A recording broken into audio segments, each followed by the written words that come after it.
This P0057 repairing video is dedicated to Jeep's drivers. If your Jeep is getting a P0057 error code, this video is going to show you one practical solution to fix the error code at home. Use the Zeus app to scan your vehicle and see the error code P0057. This code may be triggered when your vehicle's control module detects a fault in the heater circuit and oxygen sensor bank 2 sensor 2.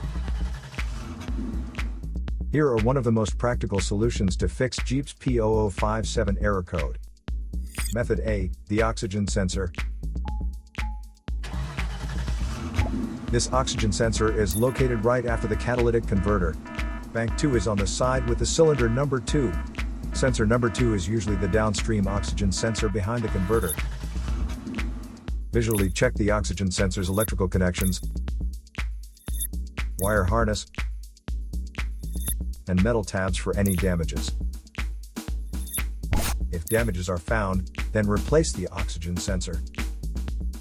If there is no damage found on the oxygen sensor, you would need to take your car to consult professional mechanics. So here are one of the most practical solutions to fix Jeep's P0057 error code. After the repair, you can now use the Zeus app to clear the error code. And tap the rescan button one more time to make sure everything is fine with your vehicle. To save more money on car expenses, claim a free engine code scanner at the description link below, or check out the video here for more info. You're also welcome to leave comments below. Our mechanic professionals will answer them shortly. Don't forget to like and subscribe to our channel. Thanks again for watching this video.